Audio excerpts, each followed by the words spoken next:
Samajwadi party का प्रतिनिधिमंडल आज प्रयागराज जाएगा। बताया जा रहा है कि प्रयागराज के ग्राम रिसोटा लोहनपुर विधानसभा क्षेत्र करछना निवासी अशोक कुमार के बेटे देवीशंकर को दबंग व्यक्तियों ने खेत में गेहूं के बोझ को ढोने के बहाने बुलाया और उस पर पेट्रोल डालकर जिंदा जला दिया, जिससे कि उसकी दर्दनाक मौत हो गई। और जिसकी जानकारी और शोकाकुल परिवार से मिलने के लिए प्रतिनिधिमंडल मौके पर जाएगा। वहीं इसकी रिपोर्ट प्रदेश कार्यालय को सौंपेंगे। वहीं इस मामले में परिवार की तहरीर पर 8 अभियुक्तों की गिरफ्तारी हो चुकी है। तो जिस तरह से प्रयागराज में ये जो दर्दनाक हादसा सामने आया है, ऐसे में इस हादसे के बारे में बात की जाए तो ये हादसा जब से हुआ तब से पूरे प्रदेश में सनसनी खीज की तरह ये फैलता गया।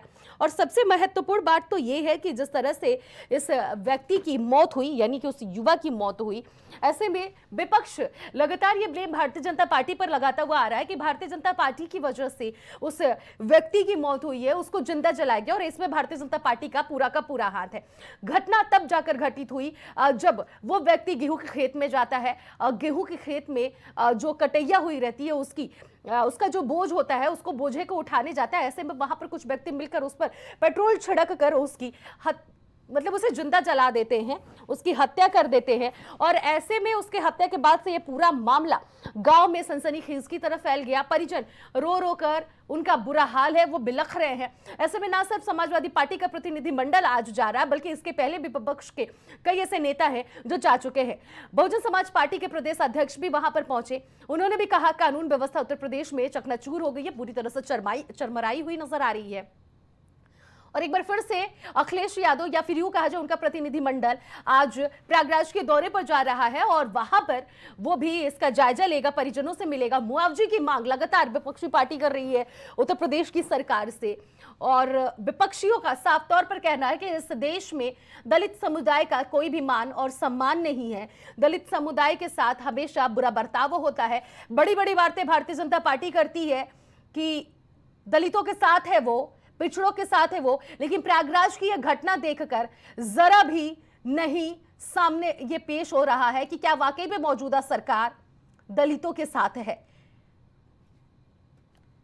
और जिस तरह से प्रयागराज में ये आगजनी हुई है इस हत्याकांड के बाद, अब एक बार फिर से प्रतिनिधिमंडल समाजवादी पार्टी का जा रहा है। अखिलेश यादव के निर्देश पर यह डेलीगेशन वहां पर पहुंच रहा है और पहुंचकर इस पूरे वारदात का जायजा लेगा, वहां से परिजनों से मिलेगा, परिजनों को सांत्वना देने की भी पूरी कोशिश करेगा। ऐसे में विपक्ष पार्टियों का कहना है कि वाराणसी हो या फिर प्रयागराज का ये तुरंत का ये घटना हो, ऐसे में समाजवादी पार्टी हो या फिर कोई भी विपक्ष दल के पार्टी हो, सभी का लगातार ये करना है कि भारतीय जनता पार्टी की सरकार में दलित सुरक्षित नहीं है। दलितों का केवल और केवल वोट बैंक हासिल करने के लिए भारतीय जनता पार्टी तत्पर खड़ी रहती है। देख दिखावा के लिए भारतीय जनता पार्टी दलितों का सम्मान करती है, दलितों के साथ दिखाई देती है। हालांकि जमीनी स्तरीय पर भारतीय जनता पार्टी या फिर मौजूदा सरकार दलितों के साथ नहीं है।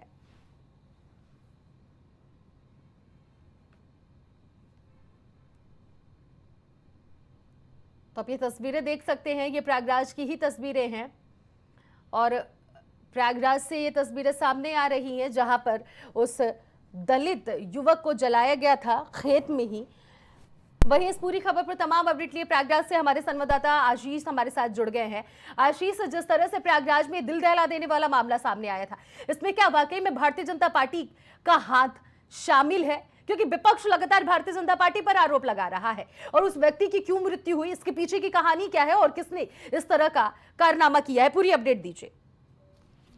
देखिए अनन्या, अगर बात किया जाए तो जिस तरीके से देवीलाल की प्रयागराज के रचना थानांतर्गत की हत्या हुई थी, और बात किया जाए तो जिस तरीके से अगर इस मामले की अगर बात किया जाए तो सियासी भी काफी गर्मा गई थी। तो कहीं ना कहीं तमाम नेताओं का पहुंचना वहां पे, चाहे हम कांग्रेस के प्रदेश अध्यक्ष की बात कर लें, चाहे बसपा के प्रदेश अध्यक्ष की बात कर लें, चाहे अब सपा के एक मिशन बना के वो पहुंचने वाला है, ऐसी बात कही जा रही है। तो ऐसे तमाम तरीके से जो सियासत देखने को मिल रही है। और साथ ही साथ अगर बात किया जाए तो कई सवाल सामने आए थे। प्रेम प्रसंग का भी मामला आया था और लोगों को ये भी कहा गया था, उसको काम के बहाने लेके आया गया, उसको वहां पे खिलाया पिलाया गया, पर उसकी बाद में हत्या कर दी गई। तो ऐसे तमाम सवाल सामने से खड़े हुए हैं। अब ये है कि ये जांच का विषय है जिसमें कई लोगों की गिरफ्तारी भी हुई है। पूछताछ चल रही है सामने किस तरीके से वो, क्योंकि ये बताना बड़ा मुश्किल हो जाएगी किस तरीके से इसमें क्या है, क्योंकि अभी पूछताछ चल रही है, काफी इसमें छानबीन चल रही है। अगर बात किया जाए तो जो अभी 2-3 सामने मामले आ रहे हैं, अगर प्राथमिकता की बात करें तो प्रियदर्शन का मामला सामने आया था कि, और अभी अगर बात किया जाए फिलहाल सरकार की तरफ से उनको काफी जो तमाम सरकारी योजनाएं हैं वो प्रोवाइड करने की बात कही जा रही है और दी जा रही है। तो ऐसे तमाम सवाल हैं जो अभी जो जैसे जैसे पूछताछ होगी वैसे वैसे उसके पन्ने खुलेंगे और सामने बातें आएंगी। जी बिल्कुल आशीष, और इस मामले की तो आपने बात कही है कि लगातार विपक्षी दल वहां पर पहुंच रहे हैं। इसके पहले भी बीएसपी के प्रदेश अध्यक्ष पहुंचे थे, आज डेलीगेशन पहुंच रहा है, यानी कि समाजवादी पार्टी का डेलीगेशन पहुंच रहा है। ऐसे में इसको आप किस नजर से देख रहे हैं? वहां पर इनकी भूमिका किस तरह से नजर आने वाली है? क्या विपक्ष के जो डेलीगेशन पहुंच रहे हैं वहां पर, क्या ये जमकर भारतीय जनता पार्टी पर बरसने वाले हैं या फिर परिजनों के लिए कुछ हित में भी उतरने वाले हैं?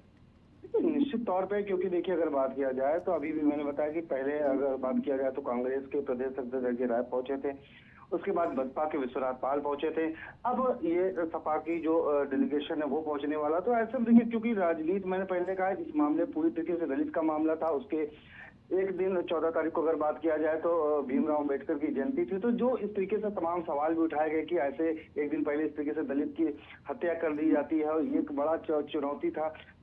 तमाम सवालों से सरकार को घेरते नजर आए थे विपक्ष पर। तो अब कहीं ना कहीं जिस तरीके से अगर बात किया जाए, क्योंकि आने वाले कुछ समय में 2027 की बात करें तो विधानसभा चुनाव, तो कहीं ना कहीं जिस तरीके से सियासत है वो पूरी तरीके से इस पे अपनी रोटी सेकती नजर आ रही है। और अगर बात किया जाए तो तमाम लोग पहुंच रहे हैं, पर लेकिन जिस तरीके से सरकार है इस पे पूरी तरीके से सख्त रुख अपनाया था, अधिकारियों को सख्त निर्देश दिए थे, जो भी दोषी थे उनके ऊपर पूरी गिरफ्तारी हुई है। साथ ही साथ जो भी कार्रवाई अन्य करी गई है, बुलडोजर चलाए गए हैं उनके खेतों पे, ये सामने आई है बात। और तो ऐसे तमाम जो अगर योगी सरकार की बात करें तो उनका पूरे तरीके से रवैया सख्त है अपराधियों के लिए। और आने वाली देखिए, क्योंकि तमाम जो जिस तरीके से लोग पहुंच रहे हैं पूरी तरीके से पीड़ित परिवार से मिल रहे हैं, लेकिन जिस तरीके से सरकार काम कर रही है अगर बात किया जाए तो पूरी तरीके से पीड़ित उनसे जो भी कर रही है अगर बात किया जाए तो कहीं ना कहीं अब देखने वाली बात होगी। जिस तरीके से सियासी पार्टियां जो विपक्ष है वो पहुंच रही हैं, उन पे कितना असर वो डाल सकती हैं, ये देखने वाली बात होगी। बिल्कुल आशीष, लेकिन ऐसे में अगर देखा जाए तो भारतीय जनता पार्टी की तरफ से क्या वहां पर कोई नेता या फिर मंत्री या फिर विधायक या सांसद कोई भारतीय जनता पार्टी का पहुंचा वहां पर इस परिजन से मिलने?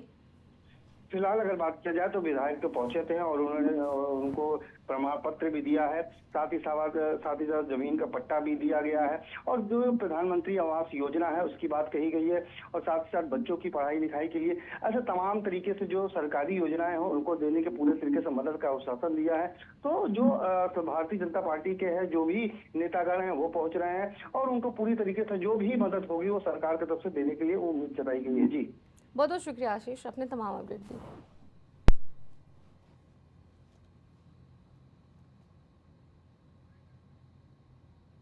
प्राइम उत्तर प्रदेश में फिलहाल इतना ही, बाकी खबरों के लिए बने रहिए प्राइम टीवी के साथ।